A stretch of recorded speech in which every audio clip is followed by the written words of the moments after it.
Implicit बताया था ना। Very good very good, Akshay Kumar ने एकदम सही बात बताई है। वेरी गुड, बैठ जाइए।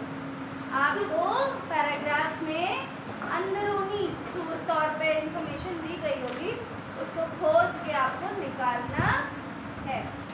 देखो ना, ऐसे समझो कि एक चीज़ है सेब, सेब को उठाया, धुला और खा लिया, और एक है अनार, उसको काटोगे, छीलोगे, बीज निकालोगे और तब खाओगे।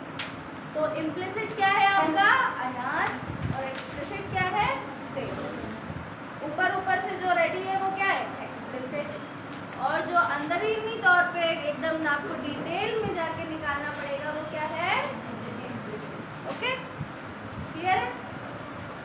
चलिए, तो इसमें कह रहे हैं this is the direct opposite of explicit information. मतलब एक्सप्लिसिट इंफॉर्मेशन का एकदम डायरेक्ट ऑपोजिट है। ऑब्वियस सी बात है, इम्प्लिसिट है तो इसका ऑपोजिट क्या होगा? एक्सप्लिसिट होगा। The answer to these types of questions are not given directly. Not given directly को अंडरलाइन करिए। Not given directly, ये तीसरे पन्ने पे पढ़ रहे हैं हम लोग थ्रू आउट द ईयर। हम लोग 2 कल कर चुके हैं, जो लोग नहीं आए थे उनके लिए ये तीसरा पन्ना हम लोग कर रहे हैं आज। ठीक, उसमें देखो सेकंड पैराग्राफ में इम्प्लिसिट इंफॉर्मेशन लिखी है हेडिंग, उसके अंदर हम लोग पढ़ रहे हैं इस समय। मिला? जो लोग कल नहीं आते, अनिकेत मिल गया? ठीक है, लिखो, लिखा है सेकेंड लाइन में not given directly within the passage. तो नॉट गिवन डायरेक्टली को आप अंडरलाइन करिए। They need to be deduced from the passage. Deduced का मतलब होता है उसको खोज के निकालना। डिड्यूस, डिडक्शन, डिड्यूस करना मतलब किसी चीज को समझ के उसमें से कोई मैसेज निकालना। Okay, they need to be deduced from the passage after a close reading। कैसी रीडिंग करनी पड़ती है? एक होती है स्किमिंग, एक होती है क्लोज रीडिंग। KIMMING स्किमिंग होती है, एक होती है क्लोज रीडिंग। स्किमिंग जानते हैं क्या होता है? अच्छा ये बताओ, पैकेट में जब दूध आता है, दूध का पैकेट आता है, तो उसमें पैकेट में लिखा होता है स्किम्ड मिल्क। ध्यान दिया कभी? स्किम्ड मिल्क नहीं? देखो क्या होता है, प्रोसेस क्या है इसका। इसका इतना सा प्रोसेस है कि दूध के ऊपर मलाई जम जाती है, होती है ना? दूध को गर्म करके रख दो, फिर ठंडा होने पे उसमें मलाई जम जाती है, तो मलाई को आप उतार लेते हैं और उससे घी या मक्खन बनता है। स्किम्ड रीडिंग में या स्किमिंग में भी यही होता है कि जो मलाई है, मतलब जो इम्पोर्टेंट पार्ट्स हैं आपके पैराग्राफ के, आप बस उसको ध्यान देते हो और आपकी रीडिंग हो जाए। समझे? समझ में आया? स्किमिंग क्या होता है? मलाई उतार लेना, नीचे वाला दूध की ज़रूरत नहीं है। मतलब कि आपको जो पैराग्राफ दिया गया है उसके इम्पोर्टेंट पॉइंट्स पे ध्यान दें। अब इम्पोर्टेंट पॉइंट्स पे ध्यान कैसे देंगे? पहले हम लोगों को क्या पढ़ना होगा उसके लिए? फर्स्ट स्टेप क्या था? क्वेश्चन पढ़ना होगा। जब हम क्वेश्चन पढ़ेंगे, सबसे पहले हम क्वेश्चन पढ़ेंगे। ठीक, जब आपने क्वेश्चन पढ़ लिया तो आपको पता चल गया कि हमको क्या चीज़ ढूंढनी है।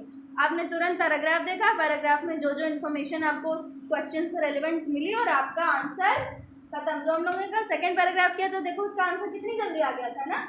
तो वो क्या थी? वो हमारी स्किम्ड रीडिंग थी। हमने क्वेश्चन का कीवर्ड पढ़ा, आंसर में वो कीवर्ड मिला और हमारा क्वेश्चन सॉल्व हो गया विद इन 1 मिनट। 1 मिनट से अंदर ही हमने वो क्वेश्चन कर लिया था कि नहीं, है ना? तो उसको कहते हैं स्किमिंग। क्या कहते हैं? स्किमिंग। अच्छा, स्किमिंग तब पॉसिबल है जब आपको एक्सप्लिसिट इंफॉर्मेशन दी जा रही है, ऊपरी तौर पे आपको इंफॉर्मेशन दी जा रही है। लेकिन अगर इम्प्लिसिट है, किसी चीज़ को डिड्यूस करना है, तो सब डिटेल में पढ़ना पड़ेगा ना, है कि नहीं? है कि नहीं? अब जैसे सिर्फ इतना पढ़ना है कि रामायण के बारे में मान लो हमको इतना पढ़ना है कि राम और सीता की कहानी है और उनके छोटे भाई लक्ष्मण भी वन को गए, इतना पढ़ लिया हो गया, लेकिन अब ये पूछा जाए कि ये बताओ कि रामायण के कौन से कांड में सीता जी का हरण हुआ था, तो डिटेल पढ़ना पड़ेगा ना। ये जो इम्प्लिसिट वाली है पढ़ाई, ये कौन सी है? डिटेल रीडिंग है, या फिर ये कौन सी है? क्लोज रीडिंग है। इसको क्या कहते हैं? Close reading. एकदम बहुत ध्यान से पढ़ना पड़ेगा कि क्या लिखा हुआ है। अंदर समझ में आया? स्किमिंग में और क्लोज रीडिंग में? Yes ma'am. पक्की बात? लिखिए स्किमिंग को और अपने शब्दों में इसका मीनिंग लिखिए, चाहे हिंदी में लिखिए चाहे इंग्लिश में लिखिए। स्किमिंग डाल के अपने शब्दों में इसका मीनिंग लिखिए जो आपको समझ आया हो। बेटा लिखिए, नोट करिए।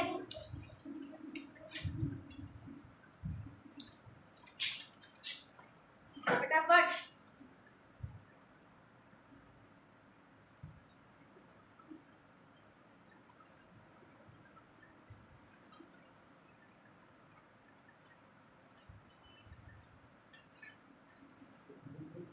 विशाल, स्किमिंग का क्या मतलब होता है बताइए, खड़े होकर बताइए एक बार, सबको समझाइए।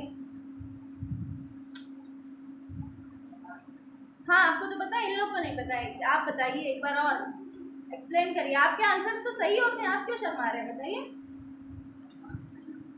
पता नहीं, अभी तो समझाया मैंने स्किमिंग।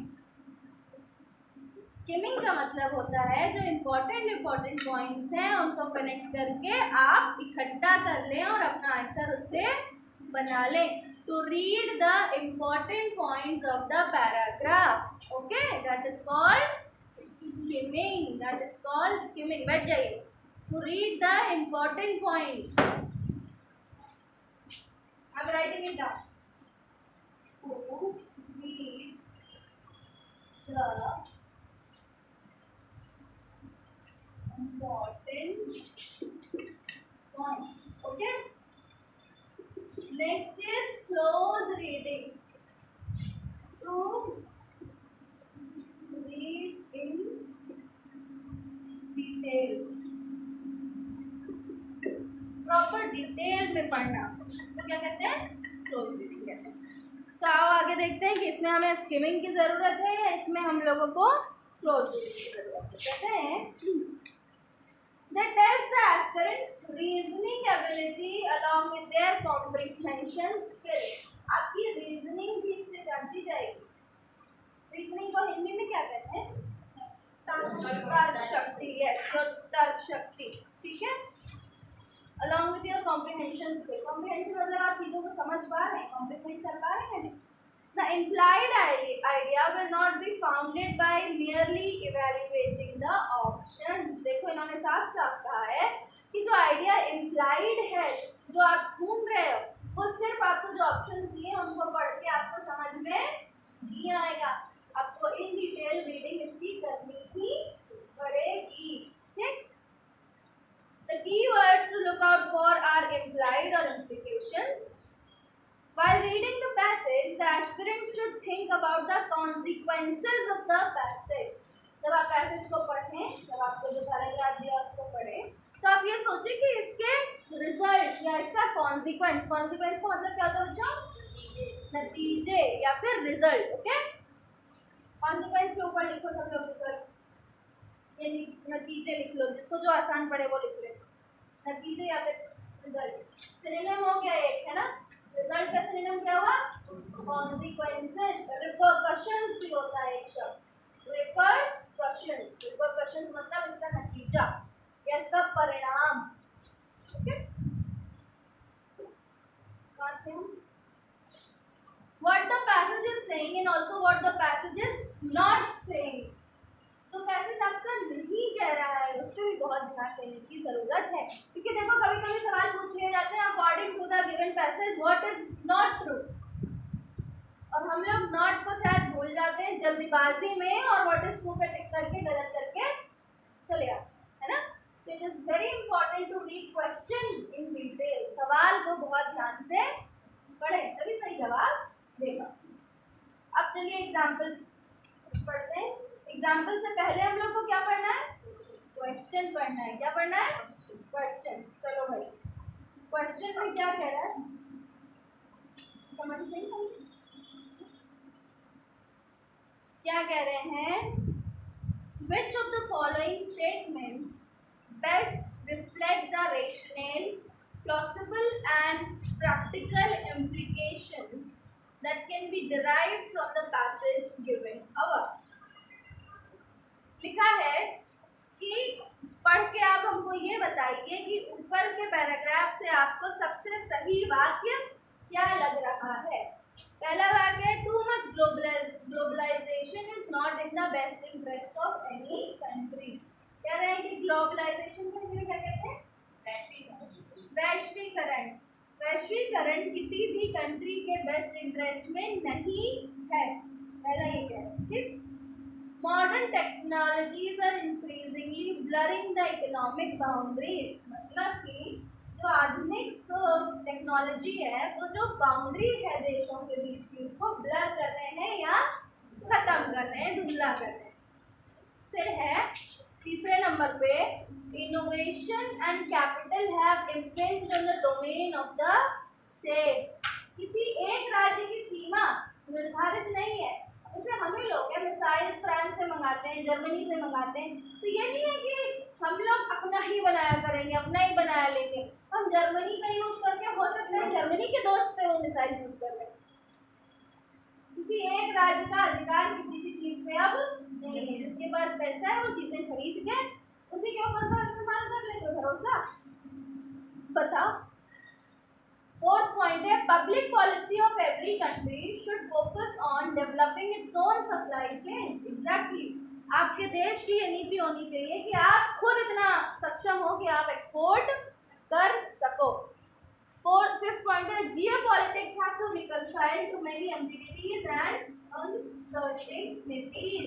आपकी जो जियोपॉलिटिक्स है, ज्योग्राफिकल पॉलिटिक्स है ना, डिफरेंट कंट्रीज हैं, उनके डिफरेंट पॉलिटिकल सिनेरियो होते हैं, उनको साथ में लेके चलना होगा, तभी तो इजी हो पाएगा ना। जैसे हम लोगों के यहाँ वीज़े का बहुत प्रॉब्लम होता है, वीज़ा नहीं मिलता है लोगों को।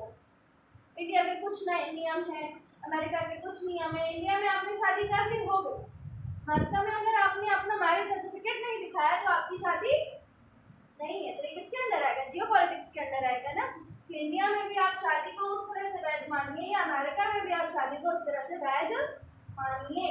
जैसे कि इंडिया में आप पगड़ी पहन के कहीं भी जा सकते हो, अमेरिका में हर जगह नहीं जा सकते हो।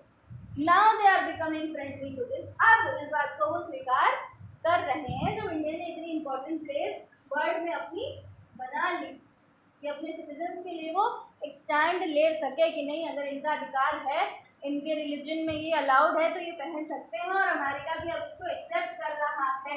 तो क्या ये जियो पॉलिटिक्स है, डिफरेंट देश के साथ मिल के आपको ऐसी नीतियाँ बनानी पड़ेंगी कि आपके लोग आराम से उस देश में भी रह सकें। ठीक, ये ऑप्शन है।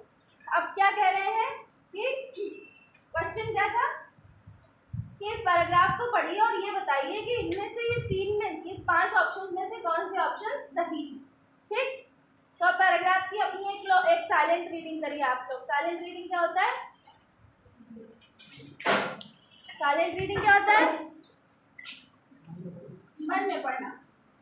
These are types of reading. Silent reading, मन में पढ़ना। पढ़ो मन में सब लोग, ध्यान से पढ़ो। अभी पूछूंगी मैं जवाब इसका। कल कुछ लोगों ने सही जवाब बताया था, आज जो लोग पहली बार आए वो बताया। निकेत बताएंगे इसका जवाब। पढ़ो।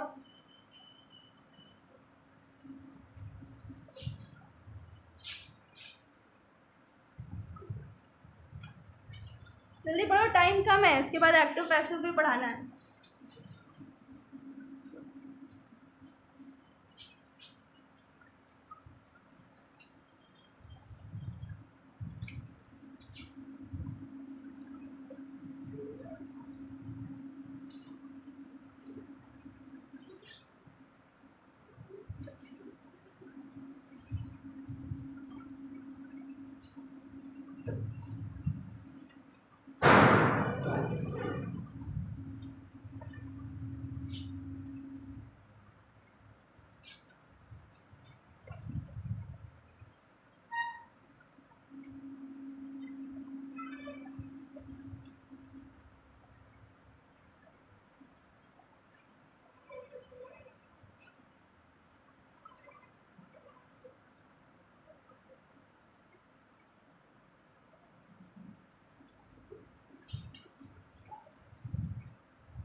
पढ़ लिया? जो पढ़ ले हाथ खड़ा करें। एक बच्चे ने पढ़ा है, और लोग पढ़िए फटाफट।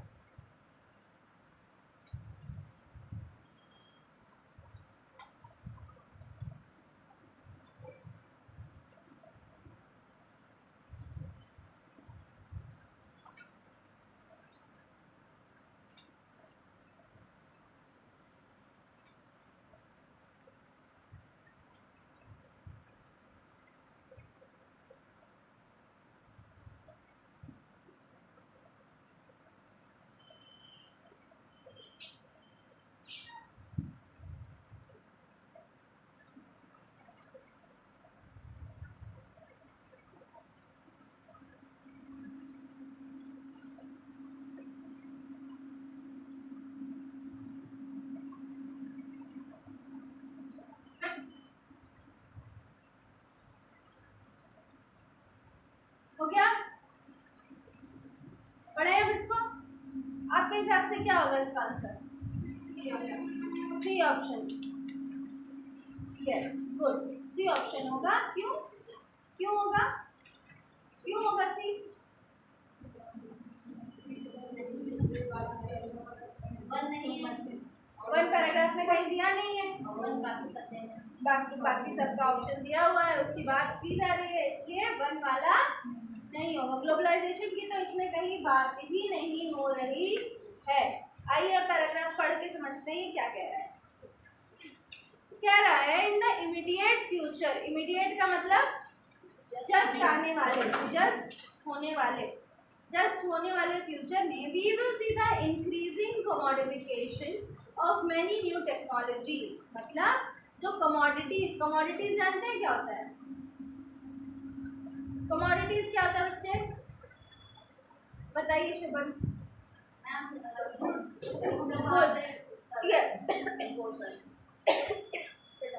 गुड्स मतलब चीजें जो हम लोग इस्तेमाल करते हैं, सामान, है ना। फैन इज ए कमोडिटी, पंखा क्या है? एक कमोडिटी जो हमारी जरूरत की चीज है। Bottle is a commodity. तो इसमें क्या लिखा है? Increasing commodification of many new technologies, artificial intelligence and robotics. Artificial intelligence का तो आजकल जमाना है। देखो आर्टिफिशियल इंटेलिजेंस, एआई जिसको कह रहे हैं ना, एआई को आप बता दो कि आपका क्या नाम है, आप किस तरह के आदमी हो, और आपको प्रेम पत्र लिखवाना है तो अपनी गर्लफ्रेंड का सारा डिस्क्रिप्शन दे दो, वो लव लेटर लिख के दे देगा तुमको। गूगल असिस्टेंट दे देगा। वो गूगल असिस्टेंट तो आपके पास बहुत ही बेसिक वर्जन ऑफ एआई है ना। जैसे कि सेंसरी वाली ये हमारा फोन है, ये एआई से ही तो मूव करता है ना। आप फिंगरप्रिंट प्रेस करते हैं, फोन खुल जाता है। फिंगरप्रिंट लगाते हैं, आपके बैंक से पैसे निकल जाते हैं। तो ये क्या है? एआई तो है artificial intelligence. Okay, and robotics. Of course robotics की ऑल अंडरस्टैंड कि रोबोट्स को किस तरह से आजकल यूज किया जा रहा है हर फील्ड में। सऊदी अरब में तो अभी ये एक रोबोट को यूज किया जा रहा है होटलों में जाके खाना देने के लिए, सर्व करने के लिए। So okay, it's fine, but I think कहीं ना कहीं इन लोगों की नौकरी भी खा रहा है। सब मशीन कर देंगे तो हम आप क्या करेंगे? अभी देखो ये लेक्चर हम पढ़ा रहे हैं, ये रिकॉर्ड हो रहा है। अगली बार जब क्लासेस होंगी तो मेरी जरूरत थोड़ी ना है, लेक्चर चला दिए जाएंगे। yes or no? Please come. खैर, तो लिखा है 3D मैन्युफैक्चरिंग, 3 डायमेंशनल मैन्युफैक्चरिंग जो होती है, जैसे आप लोग देखते हैं कि अरे आजकल वो देखा है आपने, टाइल्स लगने लगी है घरों में। घर में ऐसी टाइल्स लगती है कि जो उसमें बना हुआ ऐसा लग रहा है बाहर ही निकल के चला आ रहा है ना। That is also technology. Custom made biological and pharmaceutical products. Custom made मतलब जिनको आप कस्टमाइज कराते हैं प्रॉपरली। जैसे कि आजकल प्लास्टिक सर्जरी बहुत ज़्यादा हो रही है, हेयर ट्रांसप्लांट हो रहा है ना, कि कस्टमाइज ही तो करा रहे हैं कि मेरी स्किन इस तरह की है, मेरे बालों का कलर ये है, तो मुझे जो दूसरे बाल चाहिए वो इस कलर के चाहिए, है ना। यस और नो? फार्मास्यूटिकल क्या होता है बच्चों? दवाएं। Pharmaceutical is anything which is related to the field of medicine. दवाइयाँ, ठीक, कहते हैं ना उनकी फार्मेसी खुली है। फार्मेसी में काम करते हैं, ये चीफ फार्मासिस्ट हैं, तो दवाइयों से रिलेटेड काम होता है जहाँ पे। ये शब्द में एक एक शब्द आपको इसलिए बता रही हूँ ताकि आपको शब्दों का भी ज्ञान हो, क्योंकि मुझे ऐसे लगता है थोड़े से कठिन शब्द हैं अभी आप लोगों के लेवल से, इसलिए थोड़ा सा अभी हर एक चीज़ को डिटेल में बता रही हूँ। लीथल, लीथल का मतलब खतरनाक, डेंजरस, ठीक। लीथल एक गाना भी तो आया था, है ना, लीथल कॉम्बिनेशन करके एक गाना भी आया था, पता नहीं किसी का, तो किसी सिंगर का, तो खैर। Lethal autonomous weapons and driverless car. Lethal autonomous weapons जानते हो?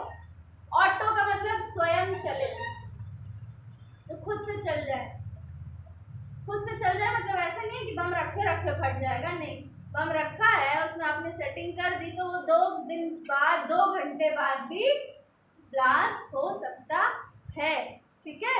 मिसाइल आजकल कैसी हो रही है कि अगर आपने किसी को टारगेट फिक्स कर दिया तो वो सामने बैठा है या इधर है, मिसाइल जाएगी वो उसी के पास जाके, वहीं जाके उसी को लगेगी। ये सब क्या है? टेक्नोलॉजी है, ये सुनो। And driverless car, driverless car का नाम तो सुना ही होगा ना, आजकल बड़े केसेस आ रहे हैं, यहाँ लड़ गई वहाँ बढ़ गई, ये सुनो, ड्राइवर नहीं है, कार चल रही है, it's okay. The moral question of how a driverless car will decide between hitting a jaywalker and a severing and damaging the car has often been debated. मान लो कि ड्राइवरलेस कार कहीं लड़ जाए, कहीं लड़ जाए, किसी को लड़ जाए जाके, या खंबे में लड़ जाए जाके, ठीक, तो आप कैसे इस बात को डिसाइड करेंगे कि ड्राइवरलेस कार में अब सजा किसको दें? किसको सजा दें? ड्राइवर तो है नहीं, हम लोग तो क्या, तो पकड़ के ड्राइवर को पीट देते हैं कि तुमने गलत चलाया, ये सर नो, उसमें तो बात, उसमें तो ड्राइवर ही नहीं है, फिर किसको सजा दी जाए? हाँ, जिस फैक्ट्री ने कार को बनाया या जहाँ पे कार चल रही है, जिस गवर्नमेंट ने उस कार को अलाउ किया, भाई आपको पता है कि ये कार इतनी खतरनाक है, तो आपने क्यों इसको अलाउ किया, है कि नहीं?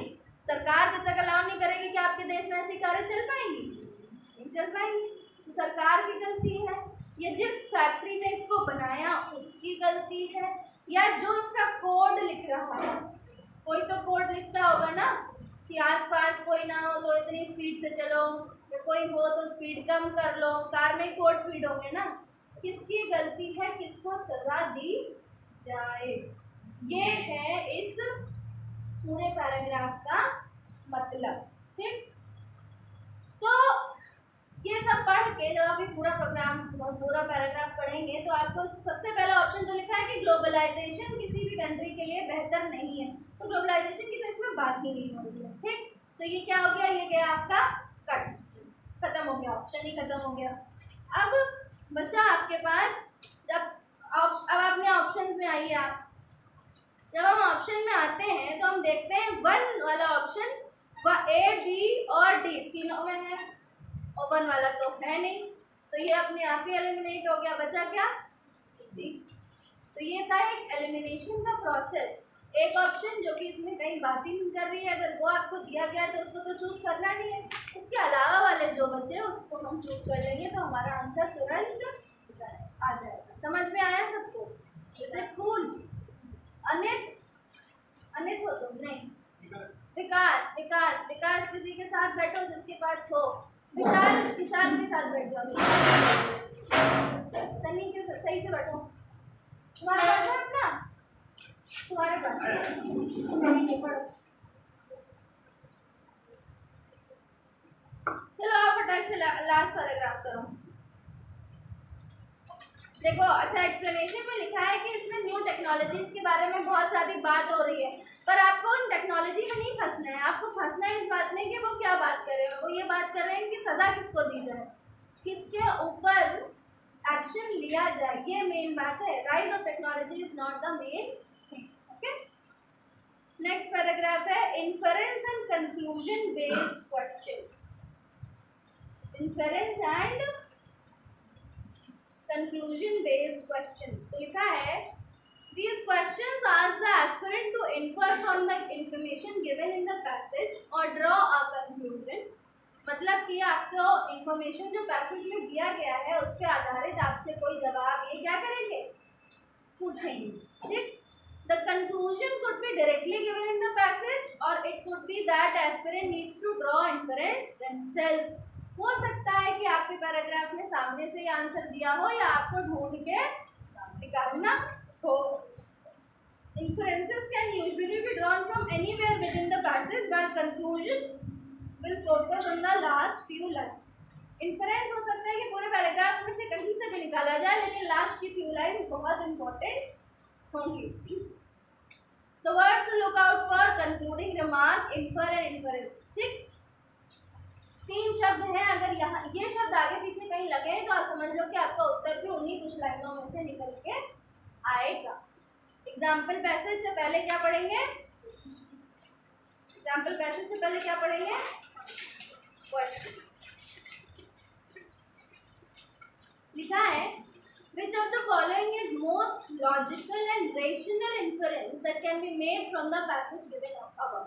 इसमें से 4 ऑप्शन दिए हैं और उसमें से सबसे ज्यादा लॉजिकल और रेशनल क्या है?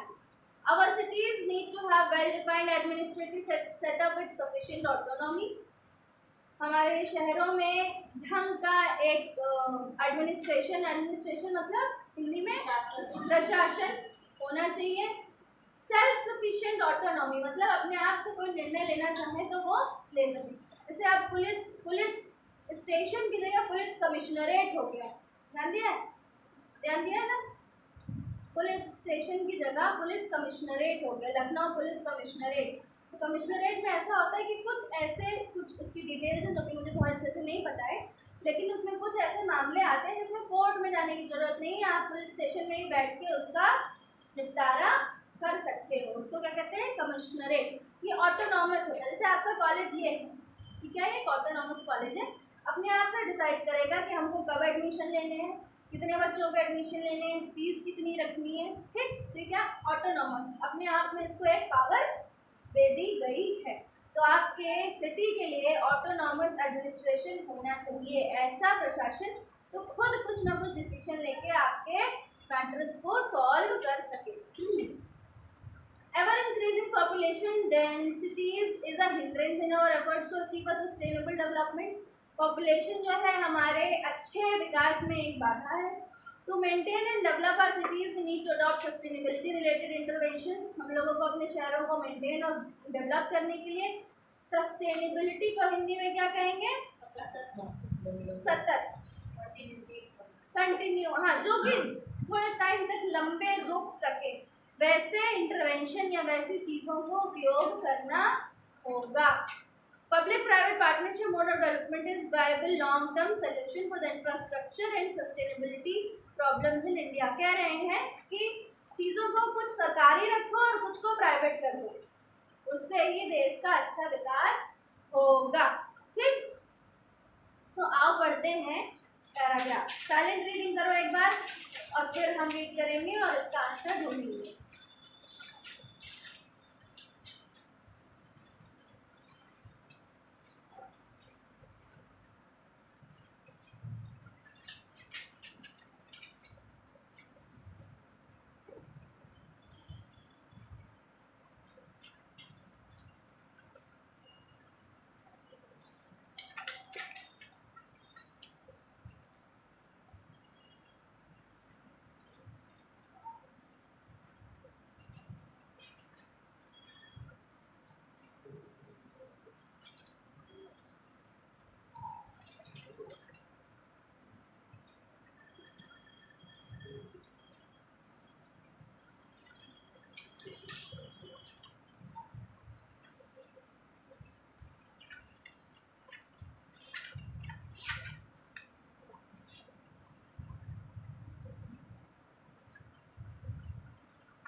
पढ़ लिया आप लोगों ने?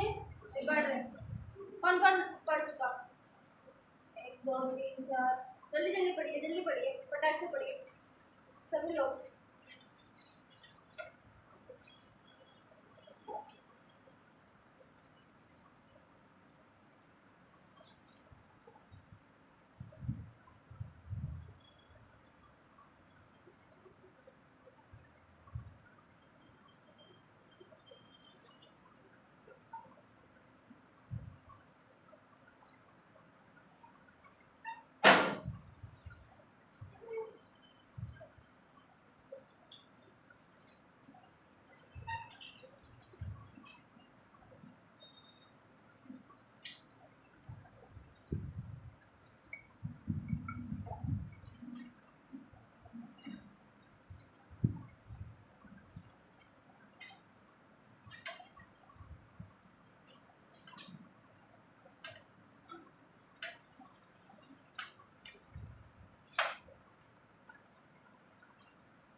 बच्चे पढ़ लिया?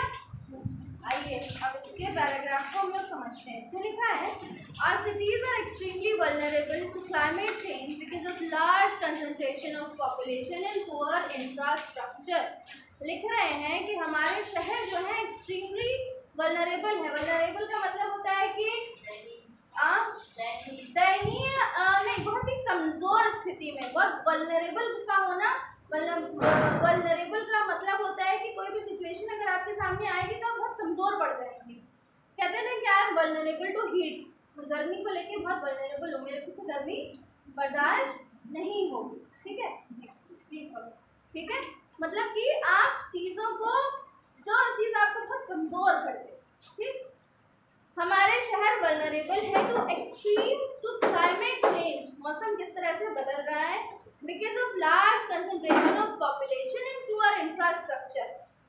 मतलब पॉपुलेशन बहुत ज़्यादा है और हमारा जो इंफ्रास्ट्रक्चर है, चीज़ें जिस हिसाब से बनी है वो बहुत बेकार है, प्लान नहीं। बाढ़ आ जाती है, ज़रा से पानी बरसता है और यहाँ सड़कें भर जाती नदी के जैसे। ड्रेनेज सिस्टम सही नहीं है ना? तो ये क्या, ये पुअर इंफ्रास्ट्रक्चर ही तो है हमारा।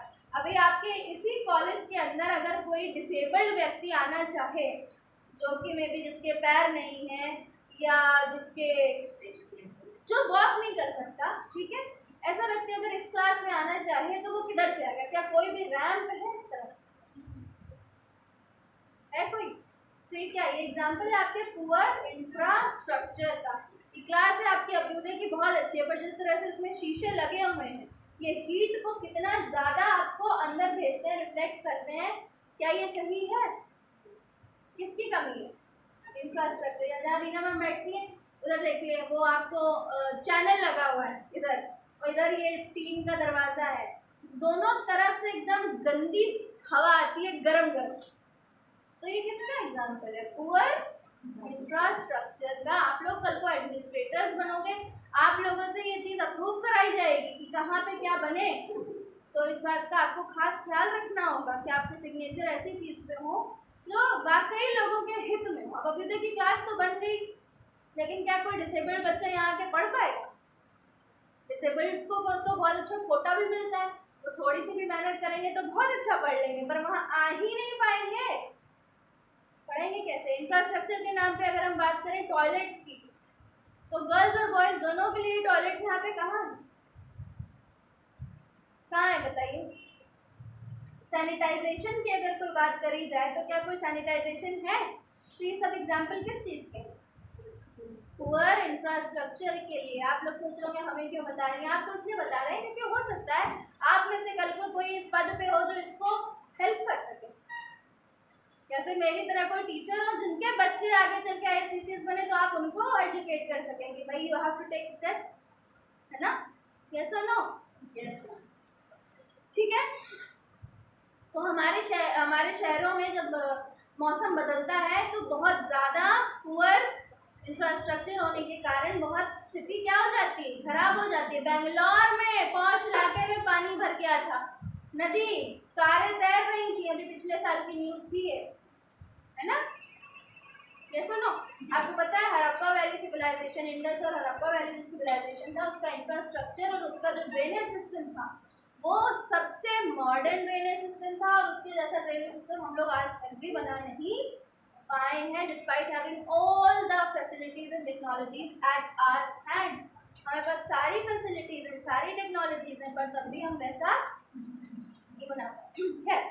Moreover population densities are increasing in them, मतलब पॉपुलेशन बढ़ रहा है, but we have not yet developed the system to address climate change impact. पर अभी तक हम लोगों ने ऐसा सिस्टम नहीं डेवलप कर पाए हैं जो मौसम के बदलते प्रभावों के साथ हमें कोप अप कर सके। आपको पता है जो लखनऊ में इमामबाड़ा है, बड़ा इमामबाड़ा है, उसमें गर्मियों में आपको ठंड लगेगी और ठंडियों में आपको गर्मी लगेगी। It's self cooling. गांव में जो पहले मिट्टी से दीवारें पोत के बनाई जाती थी ना, उनका भी काम यही था, राइट? समझ रहे हैं बात को? अब हमारे साथ क्या हो रहा है कि हम इस कमरे में बैठ के उबल रहे हैं, हम लोग क्लाइमेट चेंज के साथ अडेप्ट खुद को नहीं कर पा रहे हैं, हमारा इंफ्रास्ट्रक्चर उस लेवल का अब नहीं है। और आपको पता है इमामबाड़े की एक खास बात है कि इमामबाड़े के इस कोने में आप खड़े हो, उस कोने में अगर कोई खुसुर खुसुर कर रहा है और पूरी शांति से आप दीवार कान में लगा के सुने तो आप उसकी बात सुन लेंगे। It was built in that way कि राजा या नवाब के खिलाफ कोई कॉन्स्पिरेसी ना कर पाए, कोई षड्यंत्र। अब कर पाएंगे क्या? कैमरा लगा दिया वो बात अलग है, कैमरे में क्या एक पेंट फेंको, एक वो चिंगम चिपका दो, काम खत्म। कुछ है इसके हाथ पे? मैं आइडिया नहीं दे रही हूँ आप लोगों को। क्या our cities contribute to 65% of the GDP, but there are not, GDP का फुल फॉर्म कल बताया था, gross domestic product, good, but there are not enough facilities to address the issue of air quality। AQ index कितना ज़्यादा खराब है, समझ रहे हैं ना आप लोग? अभी एक रिसर्च आई थी, उसमें ये लिखा था कि दिल्ली में जो लोग रह रहे हैं उनकी उम्र 10 साल घट जाएगी। अगर उन्हें 50 साल जीना है तो 40 साल की उम्र में दमा का शिकार होकर निपट लेंगे, क्योंकि इतनी गंदी हवा है। लखनऊ में जो लोग रह रहे हैं उनकी 9 साल घट जाएगी, ज़्यादा अंतर नहीं है दिल्ली लखनऊ। मुझे नहीं लगता हरदोई में कोई बहुत अच्छा होगा। मैं फोन टेल्स भी देखते हैं वहाँ पे कहाँ का एयर क्वालिटी इंडेक्स क्या है। 111 है।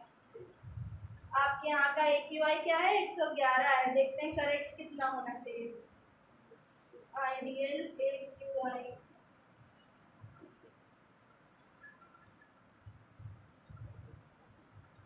100 होना चाहिए, आपका 111 है। चलो ठीक है, सांस ले सकते हैं, इतना कोई बहुत बुरा नहीं। ठीक,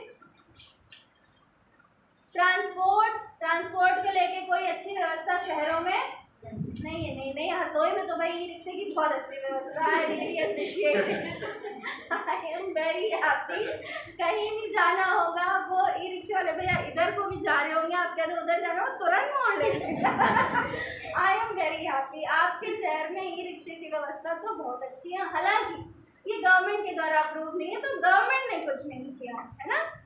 ठीक, that are vital to identify sustainable solutions, जैसे कि मेट्रो हो, ट्रैम हो, अच्छी ट्रेन हो, है ना। तो ये आपके जीवन के स्तर को बढ़ाएंगे। कैसे बढ़ाएंगे? हम यहाँ रहते हैं, ठीक है, हम दिमाग खराब होता रहता है, अब हमें AC लेना है, अब हमें मीटर का वॉट बढ़ाना पड़वाएगा, वोल्ट बढ़वाना पड़ेगा, तब AC ले पाएंगे। ठीक, अच्छी ट्रेन चल रही होती है, हम लखनऊ से अप डाउन कर लेते, अपने घर में रहते, आपको मजे से कराते, तो जीवन का स्तर आपका भी बढ़ता और मेरा भी बढ़ता। हम यहाँ जाते हैं, पहले बनाते हैं, खाते, दिमाग खराब हो जाता है, घर से आते हैं, मम्मी बना के देती, तो खुश मन से आपको पढ़ाते हैं कि नहीं। तो ये इफेक्ट तो पड़ता है ना, जब आपके पास अच्छी सुविधाजनक चीज़ें होती हैं वो, और जब आपके पास नहीं होती हैं तो आप क्या मेरे ऊपर भी असर पड़ेगा और जो हमसे रिलेटेड लोग हैं उनके ऊपर भी पड़ेगा ना, यस और नो? ठीक। Identify sustainable solution, we need to involve citizens in city planning. हम लोगों को नॉर्मल जनता को सिटी प्लानिंग में इन्वॉल्व करने की जरूरत है। And create an ecosystem that meets the need of the people. हम लोगों को ऐसा रहने की व्यवस्था बनाने की जरूरत है जो सारे लोगों की जरूरतों को पूरा कर सके। At least we should have proper drinking water facility and the washroom, yes और नो? यस। ठीक, आगे देखते हैं। अब इसमें से सबसे सही तर्क कौन सा है हमको ये ढूंढना है। पहला क्या है? Our cities need to have well-defined administrative setup with sufficient autonomy. Administrative system की बात हो रही है क्या इसमें? नहीं ना, इसमें तो इंफ्रास्ट्रक्चर की बात हो रही है। तो पहला वाला cut. Ever increasing population densities is a hindrance in our efforts to achieve sustainable development. उसने कहा कि पॉपुलेशन बढ़ रही है लेकिन हम लोगों को इससे मीट करने का तरीका ढूंढना चाहिए। उसने ये नहीं कहा कि पॉपुलेशन बढ़ रही है इस वजह से प्रॉब्लम्स आ रही है। नहीं, प्रॉब्लम्स किसकी वजह से आ रही है? क्लाइमेट चेंज की वजह से आ रही है ना। प्रॉब्लम का सबसे पहला जड़ उसने क्या बताया? Climate change. तो पॉपुलेशन वाला भी क्या हो गया? कट हो गया। सी में लिखा है to maintain and develop our cities we need to adopt sustainability related intervention. ये तो बात कर रहे हैं ना, सस्टेनेबिलिटी रिलेटेड इंटरवेंशन का मतलब है कि और लोगों से राय लेना। ठीक है, तो वो कह रहे हैं कि हम लोगों को सिटीजन्स को इन्वॉल्व करना चाहिए, तो इंटरवीन करना चाहिए ना सिटीजन्स को। तो थर्ड वाला ऑप्शन आपका सही है। चौथा क्या कह रहा है? Public private partnership mode of development is the viable long term solution for the infrastructure and sustainability problems in India. Public और प्राइवेट की तो कहीं बात ही नहीं की है कि प्राइवेटाइजेशन कर देना चाहिए या गवर्नमेंट सेक्टर के पास रहना चाहिए, ऐसा नहीं कहा। उसने कहा है कि लोगों को इन्वॉल्व करना चाहिए। Public, we need to involve citizen, नागरिकों को। ठीक है, किसको? नागरिकों को। इसका मतलब ये नहीं था कि आप उसको प्राइवेट कर दो। नागरिक को इन्वॉल्व करना मतलब उनकी राय लेना। जैसे आपसे राय ली जाए कि भाई ये बताओ, ये जो सामने वाली रोड है आपकी, ये इसको क्या सर्कुलर कौन सी रोड है? जस्ट सामने वाली कॉलेज, ये स्टेशन रोड। तो स्टेशन रोड पे पिंक बूथ बनाया जाए। पिंक बूथ जानते हैं? पिंक बूथ क्या होता है? क्या होता है?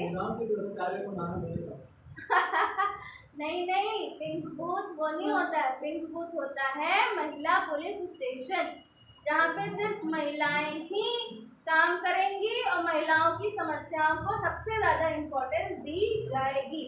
वो पिंक कलर का ही बनाते हैं उसको। ठीक है, why do we attach pink colour with women always? Pink women, pink, why? जरूरी नहीं है ना कि आप क्लास किसी भी कलर से ही डिफाइन कर दो किसी को ना। जैसे किसी को ब्लू भी अच्छा लग सकता है, ब्लैक भी अच्छा लग सकता है ना। आप लोग ऐसा मत करिएगा, पता चला आपके बच्चों में तो गुलाबी कलर लड़की के लिए, नीला कलर लड़के के लिए। नहीं, किसी को भी कोई भी कलर पसंद आ सकता है। ओके, समझ रहे हैं सब लोग? ओके, ठीक है। तो हम लोगों ने ये समझ लिया, चारों अपने पास रखे रहिए। कुछ दिन बाद इसकी फिर से प्रैक्टिस करिएगा। Anybody needs one? I have an extra. इसकी प्रैक्टिस करिएगा। समझ में आ गया सब कुछ? चलो, now we will start another topic. We have 40 more minutes to go.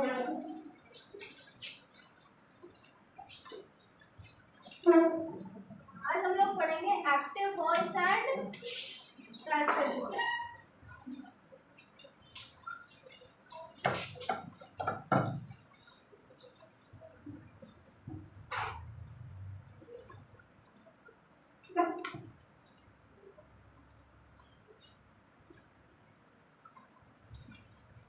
Active voice and passive voice. तो ये एक्टिव वॉइस और पैसिव वॉइस होता क्या?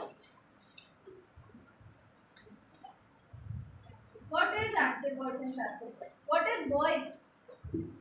For that matter, let me know कि voice से क्या समझते हैं हम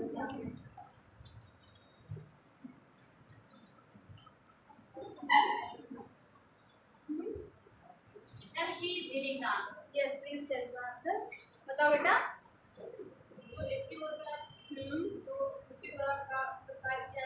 ठीक है,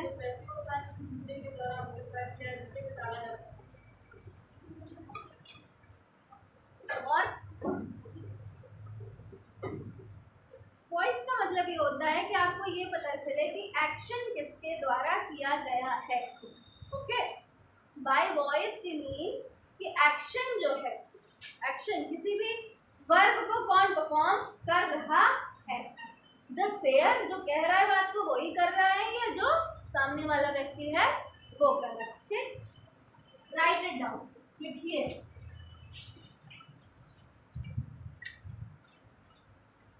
हेडिंग डालिए वॉइस, VOICE वॉइस। मैं डिक्टेट करूंगी, बोर्ड पे नहीं लिखूंगी।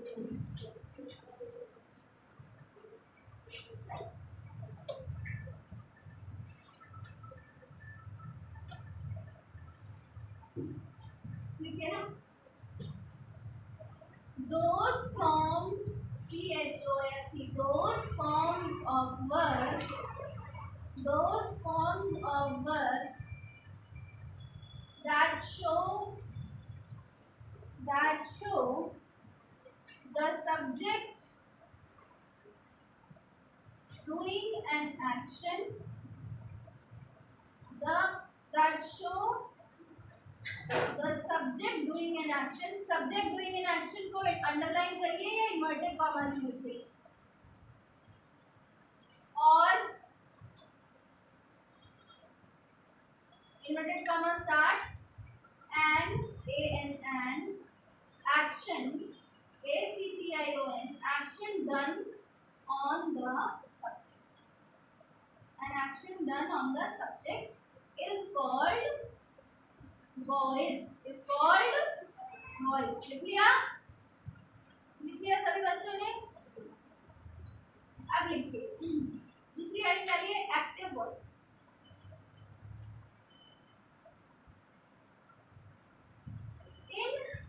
एक्टिव वॉइस पहले लिख लीजिए फिर समझाएंगे। ठीक, पहले तीनों चीजें नोट कर लीजिए। इन एक्टिव वॉइस कॉमा वर्ब का मतलब होता है क्रिया। Verb expresses, EXPRESSES,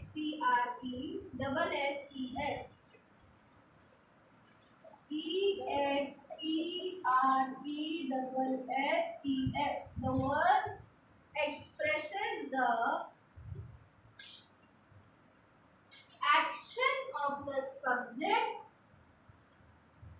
action of the subject upon the object, action of the subject upon the object। Subject और प्रेडिकेट समझते हैं? एक सेंटेंस के कितने पार्ट होते हैं? दो पार्ट होते हैं। पहले पार्ट को क्या कहते हैं? सब्जेक्ट, और दूसरे पार्ट को प्रेडिकेट। सब्जेक्ट कौन होता है? जो एक्शन को कर रहा होता है, और प्रेडिकेट क्या होता है? जिसके बारे में आपको पता चल रहा हो कि उसके ऊपर कुछ किया जा रहा है। मेनली तो इसको हम नॉर्मल भाषा में ऑब्जेक्ट भी कह सकते हैं। ओके, देखिए अभी नीचे ब्रैकेट बनाओ और लिखो जनरल फॉर्मूला।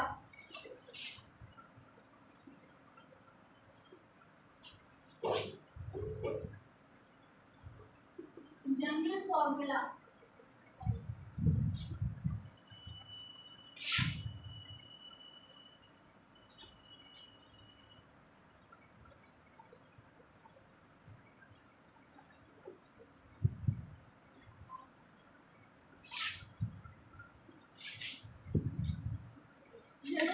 इसका क्या होता है?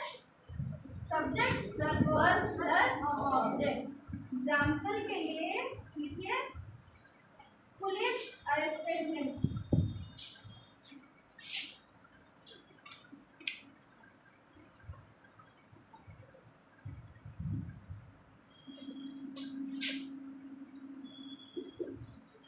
Police arrested him. पुलिस क्या है यहाँ पे आपकी? सब्जेक्ट। अरेस्टेड क्या है? वर्ब। और हिम कौन हो गया आपका? ऑब्जेक्ट।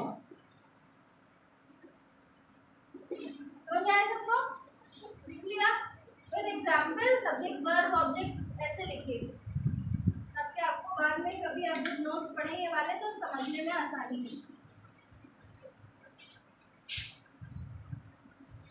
लिख लिया? पहले समझ लेते हैं सब्जेक्ट और प्रेडिकेट। जिन बच्चों को नहीं पता है उनके लिए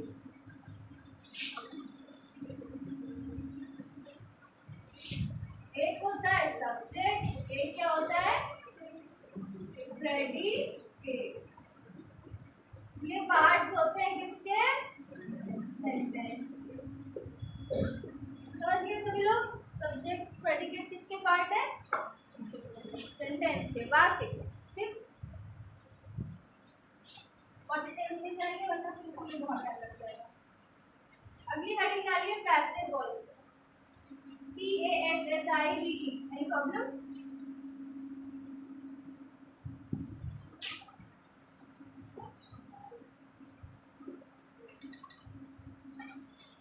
पैसिव वॉइस, पैसिव वॉइस में लिखिए in passive voice comma, in passive voice comma the verb expresses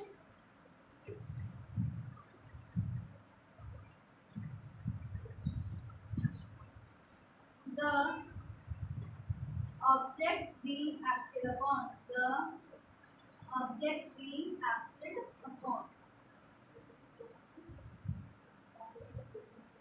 the object being acted upon, being acted upon। पहले वाले में हमें क्या पता चल रहा था? एक्शन जो था वो इम्पोर्टेंट था। इस वाले में क्या है? ऑब्जेक्ट ज्यादा इम्पोर्टेंट है। ठीक, अब जैसे इसका आपने लिखा था पुलिस अरेस्टेड हिम, इसका एग्जांपल पैसिव वॉइस में क्या हो जाएगा?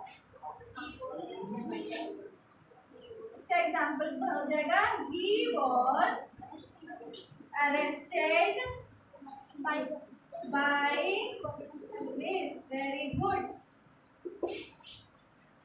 He was arrested by police। इसका फॉर्मूला आप लिखिए, जनरल फॉर्मूला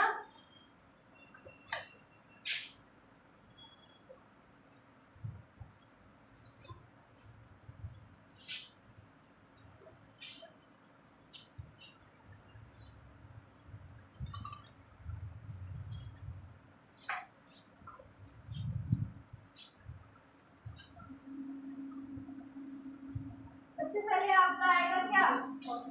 क्या आएगा? ऑब्जेक्ट। ऑब्जेक्ट के बाद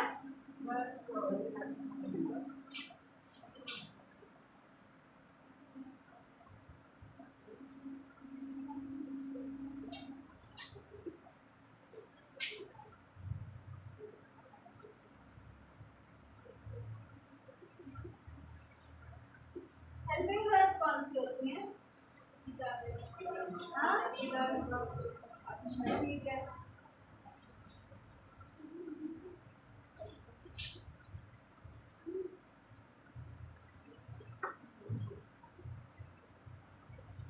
इसका जनरल फॉर्मूला ये है, ध्यान से लिखिएगा सभी लोग। ऑब्जेक्ट आपका आएगा, फिर हेल्पिंग वर्ब आएगी, फिर वर्ब का कौन सा फॉर्म? वर्ब का थर्ड फॉर्म आएगा, फिर बाई और फिर सब्जेक्ट। ठीक, अभी मैं आपको एक लिस्ट देती हूँ, हेल्पिंग वर्ब की लिस्ट लिख दीजिए। आपको नोट डाउन करिए, हेडिंग डालिए list of important helping verbs. ठीक है, तो हेल्पिंग वर्ब्स आपको याद रहेंगे तो आपको समझ में आएगा कौन सा कहाँ पे यूज करना है।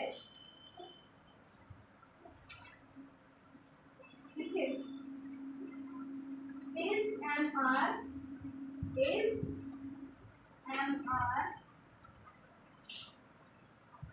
लिखा, BEB, नेक्स्ट लिखिए be able to, be able to, being, BEENG, being, BEING, being, can, can, could, COULD, could में L नहीं डालेंगे, could, dare, DARE, D-A-R-E, dare. Dare, D-A-R-E, dare. Did, D-I-D, did. Do, D-O, do. Does, D-O-E-S, does. Going to, G-O-I-N-G, going to.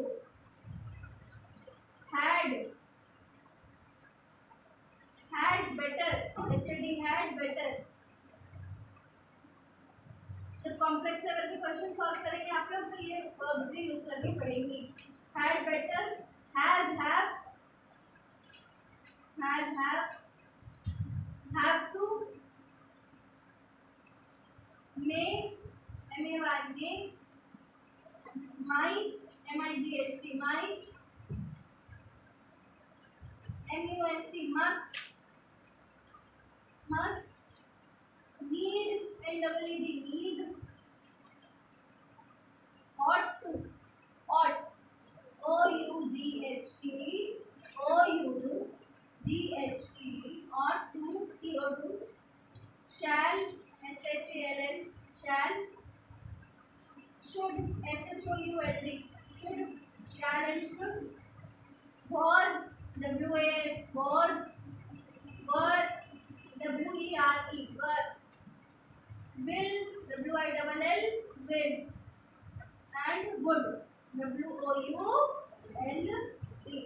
कितनी हो गई? Number किसने लिखे? Numbering के साथ किसने लिखा? नंबरिंग से लिखा करो. 24 कितनी है?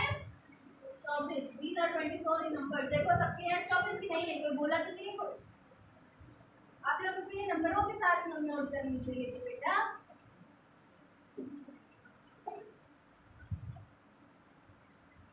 ये है आपकी हेल्पिंग वर्ब्स. इसके अलावा हेल्पिंग वर्ब्स में और कुछ नहीं है. तो आपके हेल्पिंग वर्ब आपको पता चल गई. ठीक, अब हम लोग एक लिस्ट लिख लेंगे वर्ब के थर्ड फॉर्म की, क्योंकि कभी कभी हम लोग वर्ब के थर्ड फॉर्म में भी कंफ्यूज होते हैं. नहीं पता होता है कि इसका सही फॉर्म क्या होगा. एक छोटी सी लिस्ट है जो इम्पोर्टेंट है, वो मैं आपको नोट करा देती हूँ. बाकी हर वर्ब का थर्ड फॉर्म नोट करना इम्पॉसिबल है, कुछ तो आपको समझ के भी करना पड़ेगा. लिस्ट ऑफ, लिखिए, list of third form of verb, THIRD, third form of verb, and I want you to write it in numbers.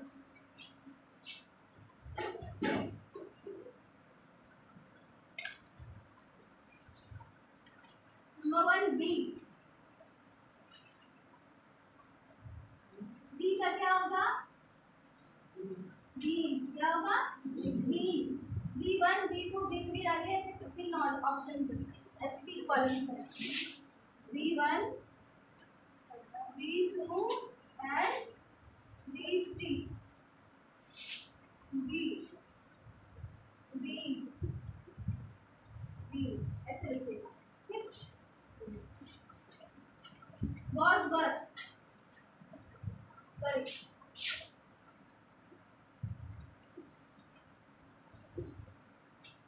ठीक है, वर्ब का first form, second form and third form.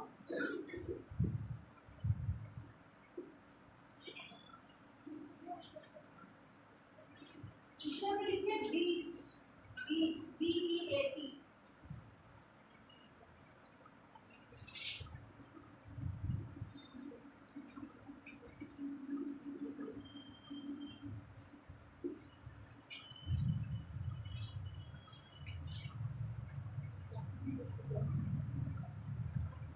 Become का third form क्या होता है?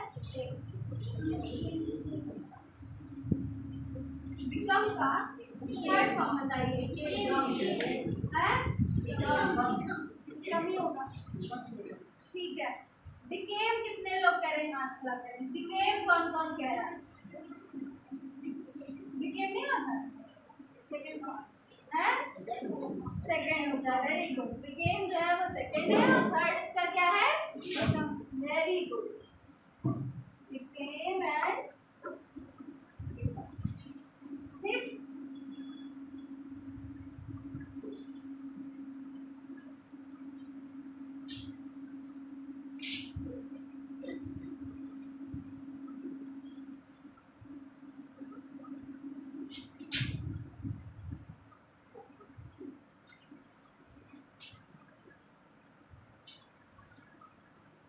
Begin, began and begun. Gun आ गई third form में इनके पास, ऐसे याद रखिए। Begin, began and begin.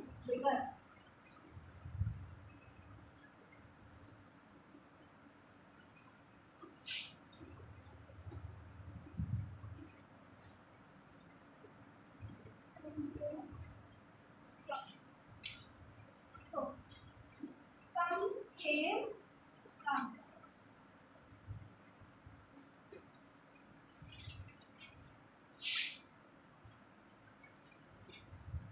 इसका क्या होगा?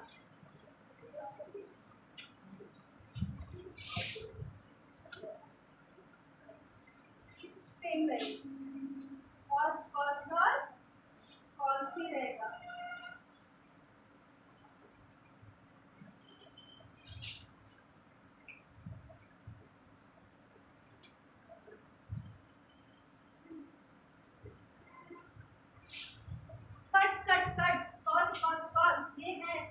कुछ नहीं बदलेगा इनमें, ठीक है। अगला लिखिए डिग, डिग DIG डिग। डिग का मतलब खोदना। डिग, डिग का सेकंड फॉर्म क्या होगा? डिग डग, डग गाना है क्या? डिग डग डग, DUG दोनों में सेकंड फॉर्म थर्ड फॉर्म क्या होगा? डग, डग। डू का क्या होगा? Very good, do, did and done. Good, थोड़े से और लिखेंगे फिर हम लोग प्रैक्टिस करेंगे। ड्रॉ, ड्रॉ, ड्रॉ, आगे ड्रू, आगे drawn. Very good, draw, Drew, drawn. सभी लोग नोट करें, जिसको नहीं आता है वो भी।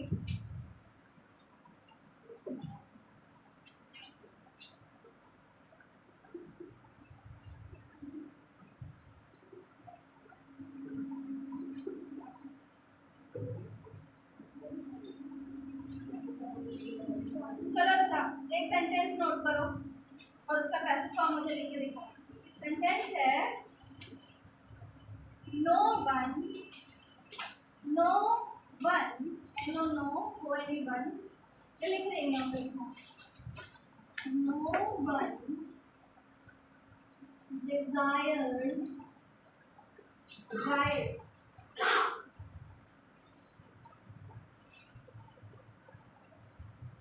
इसका वो बना के दिखाओ कैसे।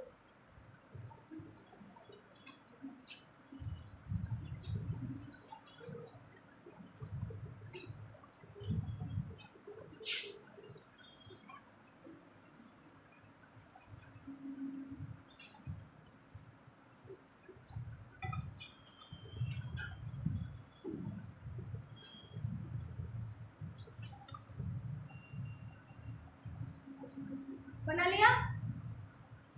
किसने किसने बना लिया? शाल बनाइए।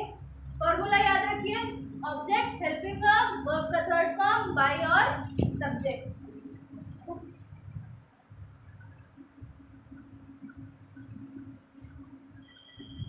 सब्जेक्ट इसमें बताओ। अच्छा, ऑब्जेक्ट क्या है इसमें? सेंटेंस में ऑब्जेक्ट क्या है? क्या है? राइट्स। वेरी गुड, राइट्स मतलब दंगे, राइट्स कहते हैं इसको। क्या कहते हैं? राइट्स। बोलो, राइट्स। ठीक, राइट्स आपका क्या बन गया यहाँ पे? Object, rights. हेल्पिंग वर्ब कौन सी आएगी? प्रेजेंट टेंस है ना, तो क्या आएगा? आर आएगा। Very good, rights are desired. ठीक है, राइट्स आर डिजायर्ड। वर्ब का थर्ड फॉर्म आ जाएगा ना, तो डिजायर का क्या बन जाएगा? डिजायर्ड। फिर क्या लगा है? बाय। नो का क्या हो जाएगा? By no one. क्या हो जाएगा? By no one. Rights are desired by no one. दंगों की इच्छा कोई भी नहीं रखता है। राइट्स आर नॉट डिजायर्ड या rights are not desired by no one, या फिर इसको आप ऐसे भी लिख सकते हो, rights are not desired by anyone. लगाओ या ना लगाओ, it's totally up to you. यहाँ तक भी आपका सेंटेंस पूरा सही है। हल्का सा दिमाग लगता है, हल्का सा इसमें, और ये एकदम 2 नंबर आपको दिला के देगा। सही सही, बहुत ध्यान से अगर आप इसको सीख जाएंगे तो। एक सेंटेंस और लिखो जो कि मेरा फेवरेट सेंटेंस है। I will not tolerate this nonsense. I will not tolerate this nonsense. बदलो इसको।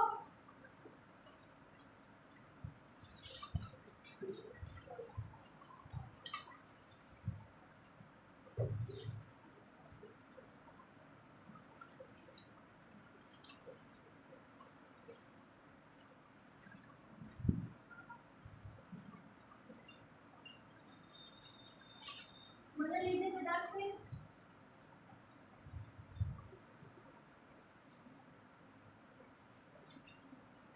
ये बदल लीजिए, फिर आप लोगों को एक टेबल लिखवा दें, उस टेबल से बदलना आसान हो जाएगा। I will not tolerate this nonsense.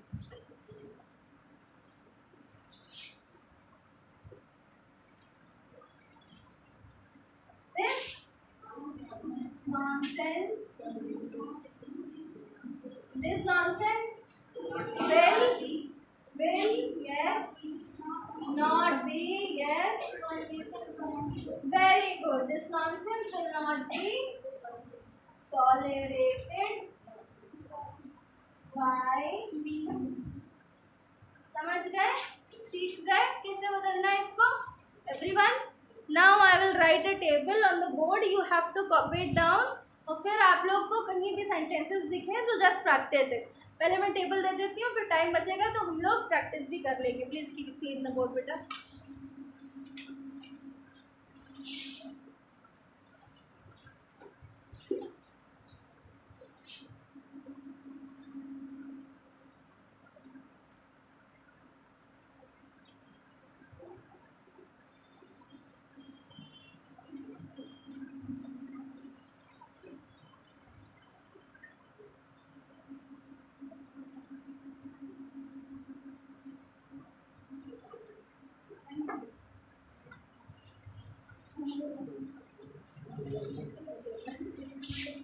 लिख लीजिएगा इसको एज इट इज, ठीक है?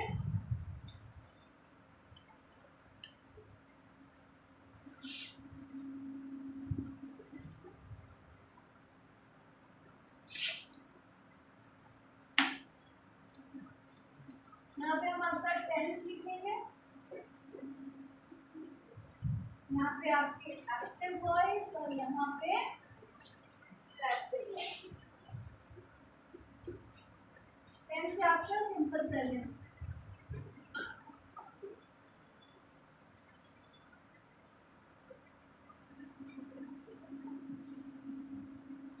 सब्जेक्ट प्लस वर्ब का फॉर्म, फर्स्ट फॉर्म प्लस ठीक।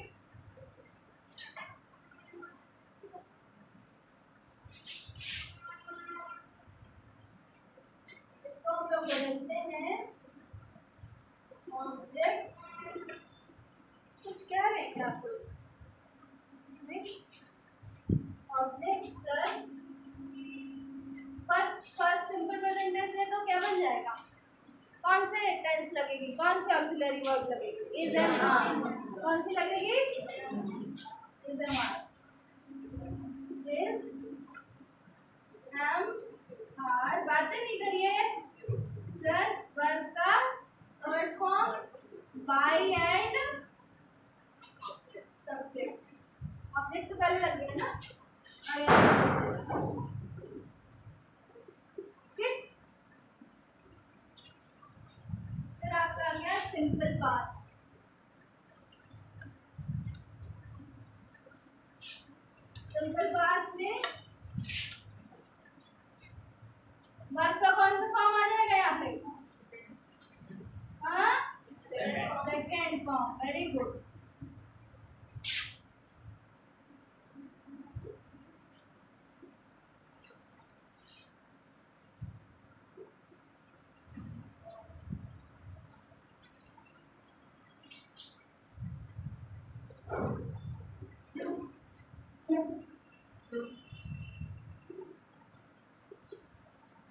ठीक।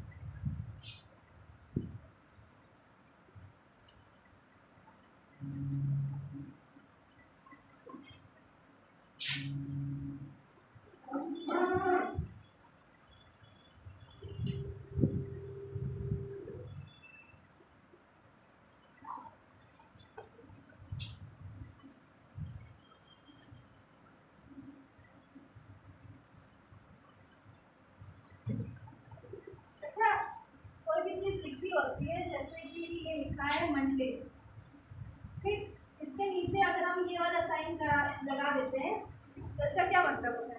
Same as above. जो ऊपर लिखा है यही लिखते हैं, ठीक। When I was in my class 2, जब मैं अपने सेकंड क्लास में थी, फर्स्ट क्लास तक मैंने एकदम बेसिक हिंदी मीडियम स्कूल से पढ़ाई की थी, तो मुझे नहीं पता था इतना। फर्स्ट क्लास जब सेकंड क्लास में हम गए तो वो इंग्लिश मीडियम स्कूल था, काफ़ी स्टैंडर्ड स्कूल था, तो वहाँ पर टाइम टेबल मिला, तो मंडे को मैथ्स लिखाया 5th पीरियड में, दूसरे में ये इससे मतलब आपका साइन आ गया।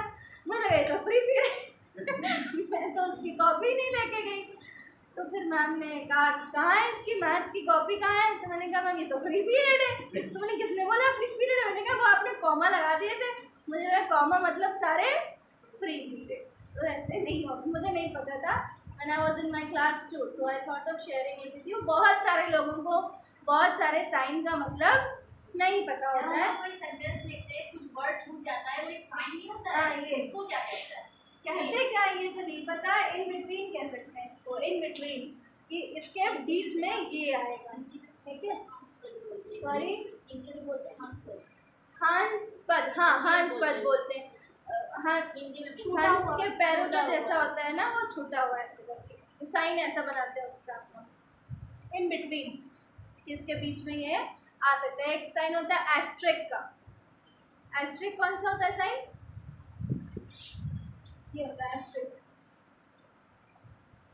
ठीक। जब आप कोई मैसेज टाइप कर रहे होते हैं और आपसे कुछ गड़बड़ हो जाता है तो आप एस्ट्रिक बनाते हैं और फिर से सही चीज लिख के भेज देते हैं। एस्ट्रिक होता है। ये कौन सा साइन होता है? हैच, HATCH, हैच, ठीक, हैच। ये कौन सा साइन होता है? At the rate. ये एक्सक्लेमेटरी मार्क। और ये बताइए क्या है? अच्छा, सिंगल इन्वर्टेड कॉमा एक लगाते हैं हम लोग, है ना। सिंगल इन्वर्टेड कॉमा में कोई बात कहते हैं, और एक बात होती है हमारी डबल इन्वर्टेड में। तो ये अंतर क्या है इसका? डबल इन्वर्टेड कॉमा में स्टेटमेंट होती है। सिंगल में, सिंगल इन्वर्टेड कॉमा का मतलब होता है anything which is important, which is important, जो आप मार्क करना चाहते हो एज इम्पोर्टेंट। और डबल इन्वर्टेड कॉमा का मतलब आप वर्ड टू वर्ड किसी को कोट कर रहे हो। तुम मुझे खून दो, मैं तुम्हें आज़ादी दूंगा, ये बात सुभाष चंद्र बोस ने कही थी। तो ये किस में लिखेंगे? डबल इन्वर्टेड में, क्योंकि ये कोटेशन है, इसको हम बदल नहीं सकते हैं, ठीक है। और जैसे कि आप लोग लिखोगे इटैलिसाइज कर देते हैं ना, जब टाइपिंग होती है तो देखो कुछ कुछ चीज़ों को इटैलिक्स में लिख देते हैं। जब प्रॉपर नाउन होती है, किसी चीज़ का प्रॉपर नाउन नहीं, किसी चीज़ का टाइटल होता है, किसी कहानी का नाम है, मैकबेथ है, नाटक का नाम है, नॉवल का नाम है, तो उसको इटैलिक्स में लिखा जाता है। एक और बात, जब भी किसी भी आप लोग प्ले का नाम लिखोगे, नाटक का नाम लिखोगे, तो उसको अंडरलाइन करोगे, ठीक। डेट्स लिखोगे, कोई भी डेट्स लिखोगे, जैसे कि विलियम शेक्सपियर का जन्म हुआ था 23 अप्रैल 1554 को, एंड ही डाइड ऑन 23 अप्रैल 16 16, तो ये चीज हम एक ब्रैकेट में लिखेंगे। 1564 to 1616 will be written in a bracket। Dates हम लोग हमेशा किस में लिखते हैं? कर्व वाले ब्रैकेट में। किसमें लिखते हैं? किसी का भी जन्म मृत्यु लिखनी है आपको, जन्म लिखना है या कोई भी वर्क है कब पब्लिश हुआ, आप लोगों ने वो पढ़ा है? मिनट्स, मिनट्स किसने दिए थे? मिनट्स ऑफ एजुकेशन में जो रिफॉर्म आया था, मैकॉलेज मिनट, याद है? पढ़ा है उसके बारे में? मैकॉलेज मिनट पढ़ा है किसी? मैकॉलेज मिनट नहीं, मिनट्स बाय मैकॉले नहीं। बहुत इम्पोर्टेंट रिपोर्ट आई थी। अंग्रेज जब हमारे यहाँ राज कर रहे थे, है ना, हमारे ऊपर शासन कर रहे थे, तो ये हुआ कि अब हम लोगों को पढ़ाया क्या जाए। उनके हिसाब से जो हमारा नॉलेज सिस्टम था वो एकदम बंडल था, एकदम बकवास था, हम लोग जाहिल थे, हमें कुछ नहीं आता था। तो उसने एक रिपोर्ट बनाई थी, मैकॉलेज मिनट 1835 में आई थी। कब आई थी? 1835। तो उसमें ही उसने लिखा था कि इंडिया की जितनी भी साहित्य है, जितना भी लिटरेचर है इंडिया का, किसी भी भाषा में हो, हिंदी, संस्कृत, अरबिक, उर्दू, पारसी, किसी भी भाषा में हो, वो सब एकदम बंडल है और वो एक अलमारी भर के भी नहीं। समझ रहे हो? जो उनका लिटरेचर है वो इतना महान है, इतना महान है कि हमारा लिटरेचर उसके सामने बस एक छोटी सी अलमारी के समान है। तो इस तरह से उन्होंने हमारे लिटरेचर को डिमीन किया था और आज वो ही हमारे लिटरेचर को पढ़ के नई नई रिसर्च करते हैं। They get all the fame in the world. Okay, college minute के कारण ही हमारे देश में शिक्षा व्यवस्था बदली गई। और ये जो अब NEP आई है, इसमें बदलाव किए गए, वरना इससे पहले तक हम लोग मैकॉले के हिसाब से सुझाए गए शिक्षा नीति पे हम लोग पढ़ाई कर रहे थे। Okay, Babington Macaulay, lord Macaulay, एक तुम लोग ने पढ़ा नहीं है हिस्ट्री में, he was a governor general, उसके फादर बैबिंगटन, मॉडर्न हिस्ट्री में आपने पढ़ा होगा। हाँ, Babington Macaulay was father of education system in India. Okay, Raja Ram Mohan Roy was a very great, what should I say, supporter of education, English education in India। वो चाहते थे, Raja Ram Mohan Roy is called as father of Indian Renaissance, yes or no? Indian Renaissance के father कौन है? Raja Ram Mohan Roy, father of Indian renaissance. Renaissance का मतलब पुनर्जन्म, ठीक है? पुनर्जन्म के पिता कौन है? राजा राम मोहन राय। राजा राम मोहन राय ने लॉर्ड एमरिस्ट को लेटर लिखा था। किसको लेटर लिखा था? Lord Amherst, AMHEREST। ये इंग्लैंड में बहुत अच्छे पद पे थे। उनको लेटर लिखा था कि हम चाहते हैं कि अंग्रेज़ी की पढ़ाई इंडिया में कराई जाए और इसीलिए तब से अंग्रेज़ी यहाँ पे चल रही है और आप लोग इसको भोग रहे हैं। मैं तो एंजॉय कर रही हूँ, मेरी नौकरी अंग्रेज़ी की वजह से है। और बहुत सारे बच्चे हैं जिनको इंग्लिश नहीं पसंद है या नहीं पसंद आती है, तो वो लोग बेचारे झेल रहे हैं। पर इंग्लिश मैं इसलिए नहीं कह रही हूँ कि मेरा सब्जेक्ट है इसलिए आना चाहिए, इंग्लिश आनी चाहिए क्योंकि ये एक इंटरनेशनल सब्जेक्ट है, इंटरनेशनल लैंग्वेज है ना। जैसे कि अब इंटरनेशनल प्लेटफॉर्म है फेसबुक, व्हाट्सएप, है ज़रूरी कि नहीं? भले आपका मन ना हो पर ज़रूरी तो है ना। क्लास की इन्फॉर्मेशन आपको किस पे मिलती है? सब पे मिलती है। डिफरेंट डॉक्यूमेंट्स है, सर्कुलेट होते हैं, किस पे होते हैं? सब पे होते हैं, यस और नो? उसी तरह से इंग्लिश भी है, भले ही आपको अच्छी लगे या ना लगे, पर अब आपकी क्या है? ज़रूरत है कि आपको आनी ही चाहिए। लाइक मेरी बात समझ आ रही सबको? फिर हम लोग लिखेंगे, बस इतना ही लिखेंगे और अब कुछ हम लोग सेंटेंस की प्रैक्टिस करेंगे।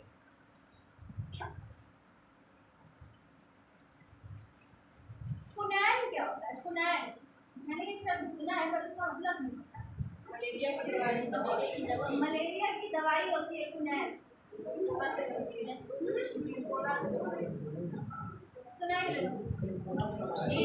सिंकोना ट्री होता है उससे बनती है कुनैन। सिंकोना पेड़ होता है उससे बनती है कुनैन की दवाई। ठीक है, चलो अच्छा लिखो।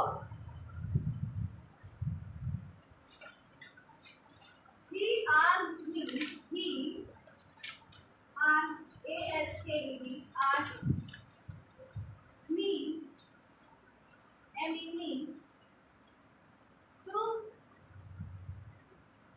finish the work in time. He asked me to finish the work in time. Asked, A-S-K-E-D.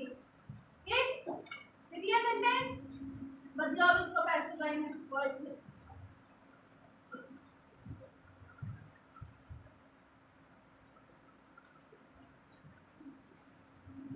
I was asked to finish the work in time.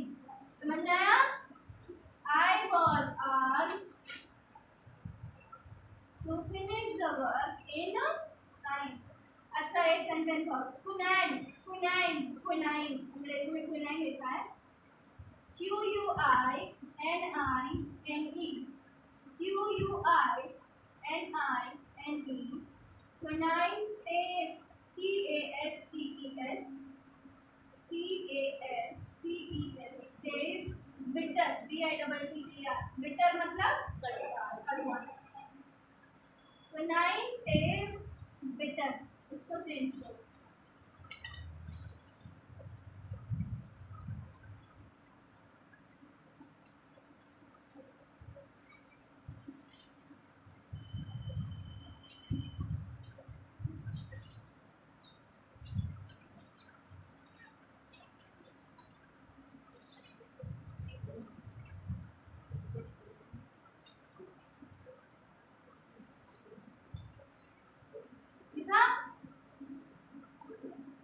Answer होगा इसका quinine is bitter when it is tasted.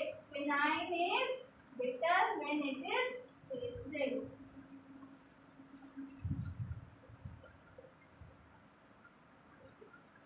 देखो एक sentence.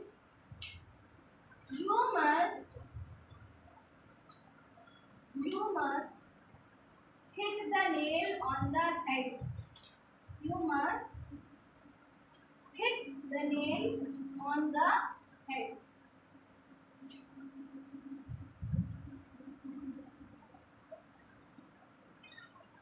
Hit the nail on the head. लिख लिया? इसको change करो passive में आप लोग.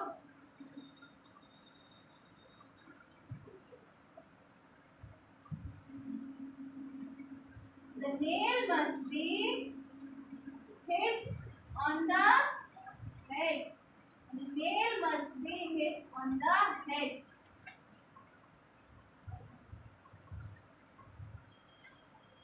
एक सेंटेंस और लिखिए आप लोग. जल्दी से लिखिए, 3 बज गया है.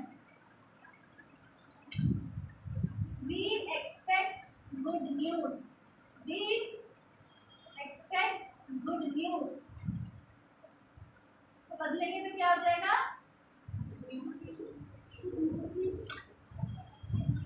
Good. Good news is expected by us.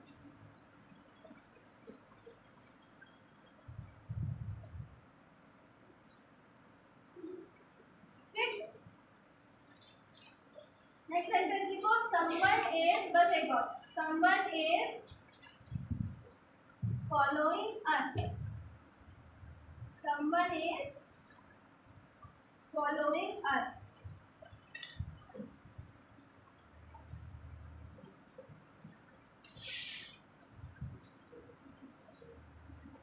क्या लिखेंगे इसका?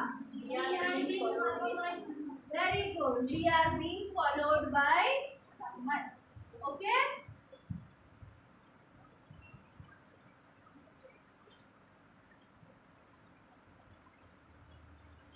Okay then.